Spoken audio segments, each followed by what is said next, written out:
A lot of people are saying that this is our new normal. There's still so much that we don't know, and everything is up in the air, nothing is for certain, and we're supposed to be going back to school in 2 weeks. Hi friends, I'm Midheta, and I'm a high school ELA teacher to ENL students. In this video, I thought I'd share with you guys a little bit of how I am feeling. I go back to school in 2 weeks, and honestly, I am really scared.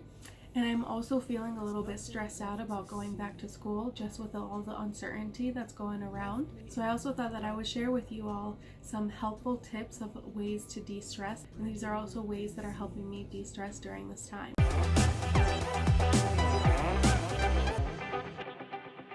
Okay, so I'm a very big advocate of change. I love change.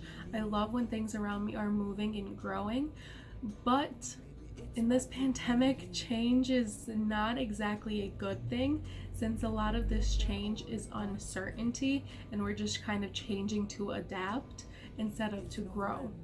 I really wish that we could change to grow, and I really hope that the education system can improve during this pandemic, but at this point I don't know how. Like, I'm just a teacher. I'm not Betsy DeVos. I'm not administration. I don't know how to change the whole education system in the whole state of New York or the United States. So that's also adding to my struggle and my stress, because I know that this change, even though I want it to be for the better, I don't know if it will be for the better. A lot of people are saying that this is our new normal, and although I do prefer the saying this is our new normal rather than I can't wait till it gets back to normal, because I feel like things are never going to be the same as they were before. That's why I wish that we can grow and that we can improve as a state, as a person, as a school district. Additionally, I'm just so afraid because there's so much uncertainty.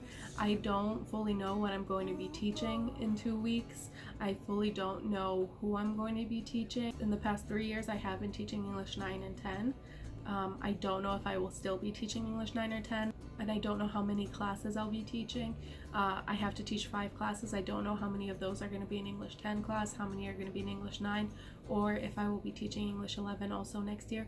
I'm not 100% certain of what my schedule will look like, and that uncertainty is also making me stressed out. One of the ways that I usually like to de-stress is by pre-planning. So I like to plan ahead a little bit, but without knowing what I'm actually going to be teaching, I don't know how I can pre-plan so that I could ease my stress levels. I know that some other tips that I've seen have been at least planning the get to know you activities and just at least like the day 1, day 2 activities. As of right now, my school district has pushed back students until September 14th, but teachers still have to come in September 8th so that we could have professional development and just have time to like get ready and prepare ourselves. The union is fighting that though, and we're trying to get students to continue to go to school virtually up until November. So with all of these other decisions happening, there's still so much that we don't know, and everything is up in the air, nothing is for certain, and we're supposed to be going back to school in 2 weeks. Additionally, I have also seen teachers talk about how sad it is to go back to school and to teach.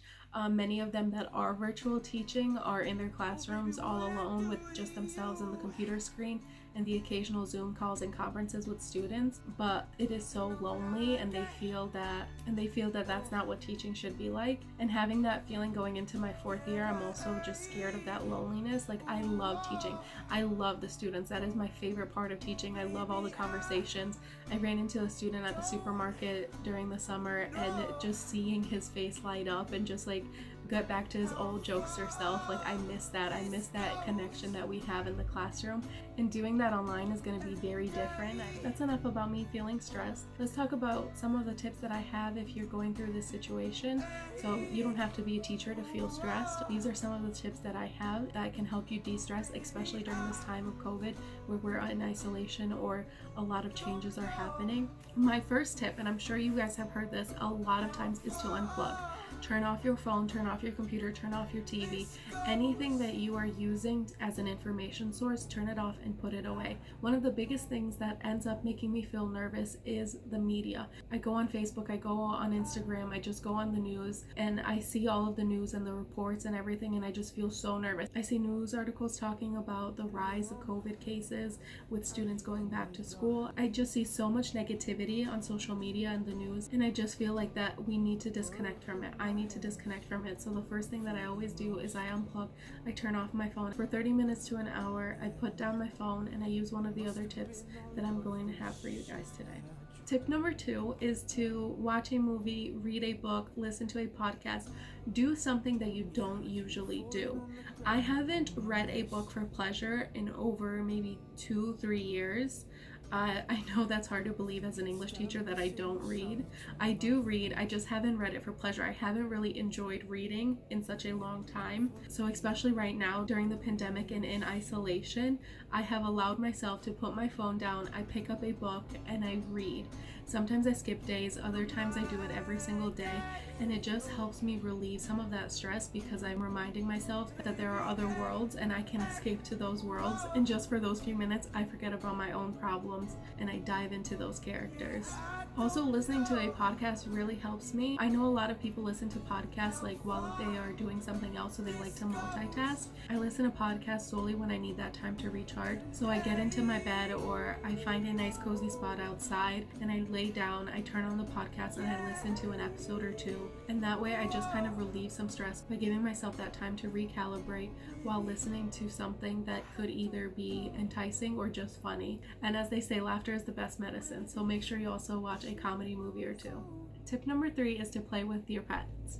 I know that being stuck at home, we've spent so much time with our pets that sometimes we forget to give them the love and affection they deserve, but it is also scientifically proven that petting pets relieves stress and produces endorphins. And if you don't have a pet, consider going to your local pet shop. And I know we have stores here in the United States where they have those kitty corners and you can go inside and you can pet some cats without the intention of adopting them. But also consider adopting a pet.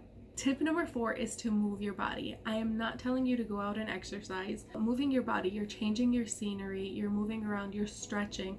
Being at home, being isolated, you are usually sitting in one spot all day long, or you're moving from a bedroom to a living room to a desk. You're just kind of moving around in one space. Consider moving outdoors. Consider just taking a walk around your neighborhood. Consider taking a drive to your local park and just taking a lap around the park. Changing your scenery will help you de-stress so that you are not stuck stagnant in one location. Tip number 5 is to journal. I know that this may sound daunting to some of you, but journaling is a very good way for you to express your emotions. I want to remind you that it is okay to not be okay.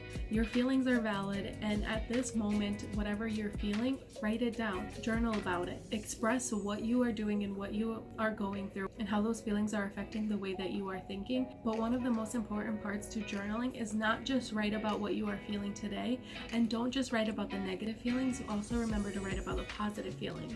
But the important part is for you to go back the next day, the day after you wrote a journal entry, and review the journal entry that you wrote about the day before. This way you are reflecting on your own emotions and you are seeing how do those emotions change from day to day, and then what were the things that you did that improved those emotions. And tip number 6 is to hang out with your friends. I know that right now it is especially hard to meet up with your friends and hang out with them, especially since we're supposed to be social distancing.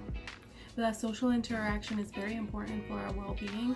Try to meet your friend at a local park following the social distancing guidelines. This way you are still able to interact with your friend as well as have a change of scenery and be safe. Other things that you can do is also host a watch party. Talking to your friends while watching a movie or something that you guys can bond over is also happiness boosting. It is important to talk with your friends even if you can't see them face to face. Make sure that you are getting that conversation in with them that is more than just texting, because sometimes texting isn't enough. You want that true interaction with them, and texting just doesn't give you the emotions that you need when talking to a friend. So make sure you give them a call and do something you enjoy with them. Bonus tip is just to have fun. Do something that makes you happy, and that'll give you the time that you need to recalibrate and almost forget about the things that you are feeling stressed about. That's it for today's video. This month of August, I have been using all of these tips myself, and because I go back in 2 weeks, I may have to make sure that I follow my own advice and that I can chill out and hopefully be prepared to go back to school, teach my students, and get ready to work. Thank you for sticking around to the end of the video. Make sure you hit that red subscribe button down below. Give it a thumbs up for a like. Bye friends, I'll see you next week.